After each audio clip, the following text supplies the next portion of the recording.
UPSC aspirant आज की class में हम 8 क्वेश्चन लाए हैं। इसमें से देखते हैं आपका कितना सही होता है। आपको इसमें से 7 स्कोर करना है, 7 या तो 6 स्कोर करना है। तो पहला लीजिए, सवाल को हल करिए।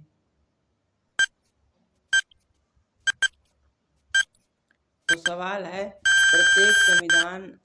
प्रत्येक संशोधन अनुच्छेद 368 के अंतर्गत ही होना चाहिए। ये गलत है। क्यों गलत है? क्योंकि यह प्रत्येक लिखकर गलत कर दिया है, इसलिए यह गलत हो जाएगा। अगला है, कुछ प्रावधान संसद के साधारण बहुमत द्वारा संशोधित किए जाते हैं। हाँ, बिल्कुल सही। इसके लिए यह सही है, यह सही है। इसका उदाहरण है जैसे कि राज्य की स्थापना करना आर्टिकल 2 के तहत और आर्टिकल 3 के तहत राज्य के नाम परिवर्तन में करने के लिए साधारण बहुमत की आवश्यकता होती है। साधारण बहुमत से भी हो सकता है। अगला है, कुछ संशोधन के लिए संसद का विशेष बहुमत कम से कम आधे राज्यों द्वारा अनुमोदित आवश्यक है। तो यह भी सही है जी, बिल्कुल सही है। तो ऑप्शन बी सही हो जाएगा। 2 और 3 सही है, आंसर हो जाएगा। तो आइए अगला देखते हैं। अगला पर भी आप आंसर दीजिए एक बार, आपका क्या सही होता है।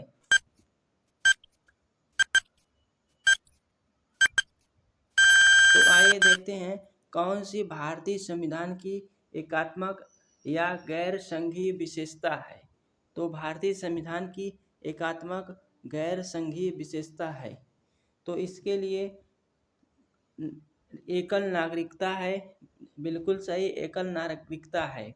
अमेरिका में दोहरी नागरिकता चलती है, भारत में एकल नागरिकता है, सही है। दूसरा, एकीकृत न्यायपालिका है, बिल्कुल सही है।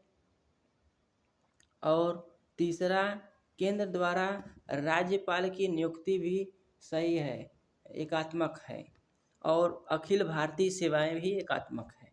अर्थात इसका आंसर डी हो जाएगा। 1, 2, 3, 4 चारों सही हो जाएगा। अमेरिका में, यूएसए में कोई अखिल भारतीय सेवाएं नहीं है। आइए और आगे करते हैं। अगला है, अनुच्छेद 1 में राज्यों का संघ, इसका अर्थ क्या है।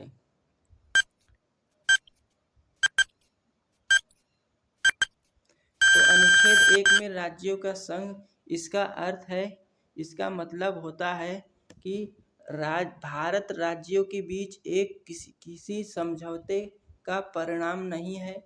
बिल्कुल सही है, किसी समझौते का परिणाम नहीं है। दूसरा है, भारत राज्यों को अलग होने का कोई अधिकार नहीं है। हाँ, भारत में राज्य को अलग होने का अधिकार नहीं है। तीसरा है, भारत संप्रभु राज्यों का एक ढीला परिसंघ है। यह संप्रभु नहीं होगा, राज्य प्रभु राज्यों का एक ढीला परिसंघ है। इसलिए 3 गलत हो जाएगा, क्योंकि यह संप्रभु दिया है। संप्रभु राज्य, संप्रभु नहीं होता है, राज्य प्रभु होता है। इसलिए इसमें ऑप्शन में 1 एंड 2 दोनों सही हो जाएगा, 1 और 2। आइए और देखते हैं, इसका आंसर दीजिए। यह तो सभी को आना चाहिए।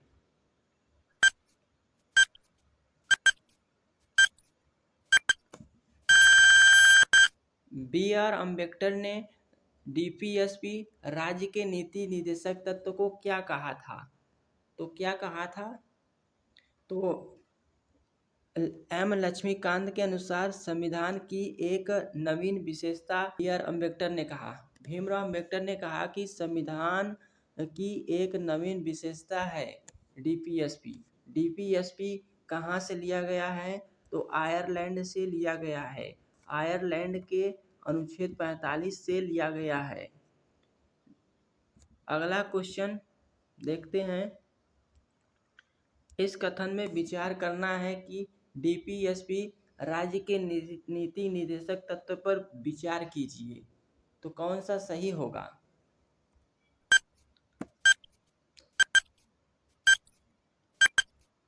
यह बिल्कुल आसान क्वेश्चन है, आपका स्कोर होना चाहिए। अगला क्वेश्चन है, डीपीएसपी राज्य के नीति निर्देशक तत्व पर विचार करना है, कौन सा सही होगा? तो आंसर दीजिए। तो आइए देखते हैं, डीपीएसपी जो है संविधान के भाग 4 में स्थित है, जो कि अनुच्छेद 36 से 51 में है। अनुच्छेद 36 से 51 में यह दिशा निर्देश देता है राज्यों को कि किस तरह से करना है। क्या यह न्यायालय द्वारा न्यायिक रूप से प्रवर्तनीय है? तो गलत है, न्यायिक रूप से प्रवर्तनीय नहीं है। इसके खिलाफ न्यायालय में आप चुनौती नहीं कर सकते, इसलिए यह गलत हो जाएगा।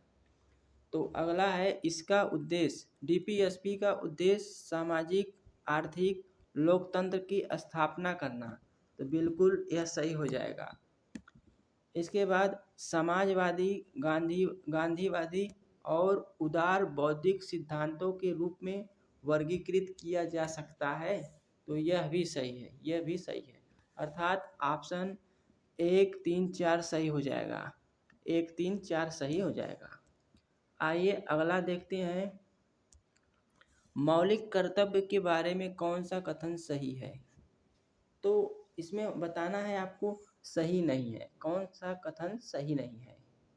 इसके लिए मौलिक कर्तव्य जो है संविधान के मूल संविधान में नहीं था, यह गलत हो जाएगा। क्या हो जाएगा? यह गलत हो जाएगा। जबकि 42वां संविधान संशोधन 1976 में हुआ था, यह सही है। और भाग 4A में 51A आर्टिकल में मौलिक कर्तव्य है, और यह रिट या याचिका के माध्यम से न्यायालय द्वारा प्रवर्तनीय है। मतलब इसके मौलिक कर्तव्य के खिलाफ आप न्यायालय जा सकते हैं, यह अधिकार दिया गया है। तो आज की क्लास में आपने कितना स्कोर किया? यदि आप इस क्लास में 7 क्वेश्चन सही करते हैं तो आप बिल्कुल सही दिशा में हैं, आपकी तैयारी बहुत अच्छी चल रही है। यदि आप 6 क्वेश्चन कर रहे हैं, 6 क्वेश्चन सही किए हैं तो भी सही है। थोड़ा सा और रिवीजन पे ध्यान दीजिए। तो आज के लिए बस इतना ही, मिलते हैं अगले सेशन में, तब तक के लिए जय हिंद।